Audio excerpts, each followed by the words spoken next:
Avvalambor assalomu alaykum, qadrli muxlis. Bugungi mavzuyimiz dolzarb vaqt masalasi.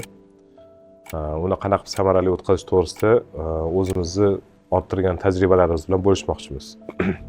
Albatta kitoblar o'qidik, albatta o'zimizdan oldingilarning maslahatlarini eshitdik. Bir kichkina xulosa o'laroq bugun gaplashamiz. Vaqtni to'xtatish, ya'ni boshqarishga inson zoti hali qodir emas. Eynshteynning yorug'lik tezligidagi vaqtni ma'lum bir miqdorda o'zgarish to'g'risidagi farazlarga keladigan bo'lsak, odam hali yorug'lik tezligida harakatlanishga o'rgangani yo'q. Shuning uchun bugungi ishimiz ayniqsa ilm yo'liga kirganlarni, bir narsa o'rganaman degan odamlarni vaqtini qanaqa qilib samarali o'tkazish yo'llari bor degan savolga javob beramiz. Unda bo'lmasa boshladik. Birinchisi, odam nimasi ko'p bo'lsa qadriga yetmaydi. Ko'p bo'lsa ketadi, kam bo'lsa yetadi degan o'zbek xalqining maqoli bor. Agar oldingizdan ariq suv oqsa, hech qachon uni kamayib qolish to'g'risida o'ylamaysiz. Lekin cho'lning o'rtasida qo'lingizda bir bakrashka suv bilan turgan bo'lsangiz, menimcha uni ehtiyot qilish to'g'risida o'ylaysiz. Xuddi shunaqa vaqt to'g'risida ham odam kam qoldi deb o'ylamaguncha uni ehtiyot qilmaydi. Agar e'tibor bergan bo'lsanglar, oldingi ajdodlarimiz boshiga salla o'rab yurishgan.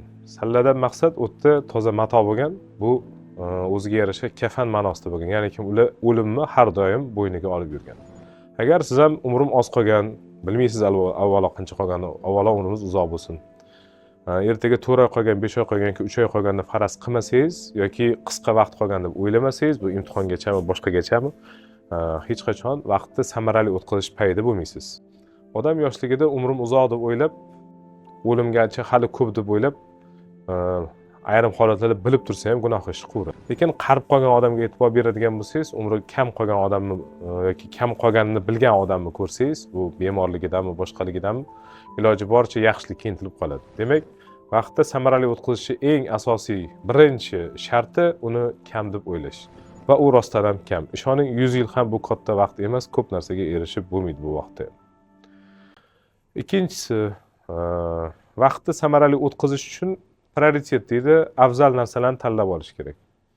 Odam ertalab telefon o'ynab, obedgacha kimlardir varaqlashib, kechgacha yana boshqa kerak emas ishlarni qilib, oxirida o'ziga kerak bo'lgan ishni yarim soat, 1 soat qilib qo'ygani bilan bu vaqtni samarali o'tkaza olmaydi. Hammamizda 24 soat vaqt bor, lekin uni to'g'ri o'tkazish uchun avvalo qilinish kerak bo'lgan ishlarni tugatib qo'yish kerak. Samara degani bu foyda degani. Vaqt sekinlashmaydi ham, tezlashmaydi ham, u bekorga ketishi mumkin. Bekorga ketgan paytda tezroq ketgandek tuyuladi. Ayniqsa odam masalan dam olishga borsa, 10 kun 15 kun dam olgan odam 10 kun 15 kun ishlagandan ko'ra vaqti tezroq o'tgandek tuyuladi. Demak, kerakli ish bilan shug'ullanish kerak. Masalan, men fizik bo'lsam, shu fizikani oxirigacha yetkazmaguncha to'xtashim kerak emas. Futbolist bo'lsa, xuddi shunga o'xshagan. Men uzoqqa bormaylar, yaqinda bitta kichkina yangilik bo'ldi. Masalan, 20 yoshli Abduqodir Husanov o'sha katta ligada, katta komandada asosiy futbolchi darajasiga yetdi. Nima uchun? Bu bekorchilik bilan shug'ullanganda bunaqa bo'lmasdi.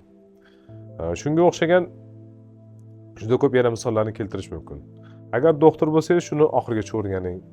Imom bo'lsangiz, shuni oxirigacha o'rganing. Yoki bo'lmasam yaxshi usta bo'lmoqchi bo'lsangiz, zargarmi bilmayman, yoki bo'lmasam mashina tuzatasizmi?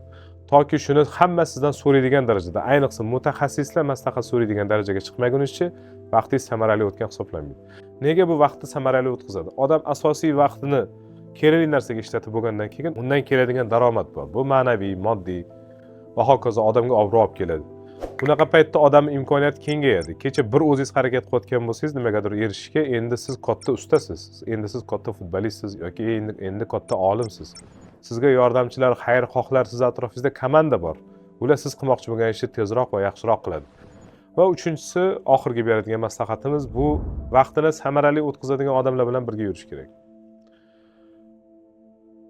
Qozonga yaqin yurganga qorasi yuqadi deydi. Yomonga yaqin yurganga balosi yuqadi deydi.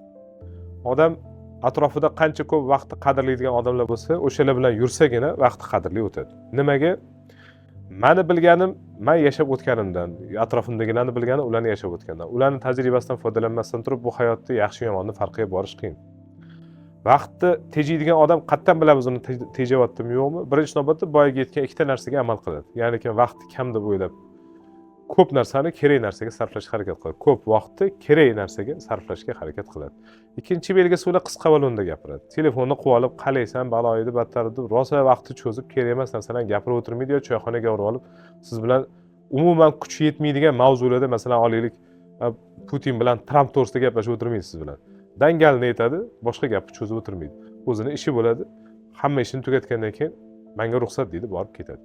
Va hokazo xuddi shunga o'xshagan narsa mutaxassis bo'ladi ular o'zini ishida va atrofdagilar bilan munosabatni to'g'ri saqlab qoladi. Ya'ni kim ortiqcha paxta ham qo'ymaydi, g'ururini ham yerga urmaydi. Demak, yuqoridagilarni sanab o'tdik. Birinchisi bu odam vaqtni oz deb bilish kerak, toki shu xususiyat kelmaguncha o'zgarish bo'lmaydi. Ikkinchisi o'z sohasida mutaxassis bo'lishga intilish kerak. Birinchi navbatda atrofdagilar qoyil qoladigan darajada, ikkinchi navbatda mutaxassislar maslahat so'raydigan darajada. Va uchinchisi bu albatta o'z vaqtini qadriga yetadigan odamlar bilan yonma-yon, hamfikr, hamsuhbat bo'lish kerak. Shu uchalasi bo'lsa, o'ylaymizki, bu fundamental qismi.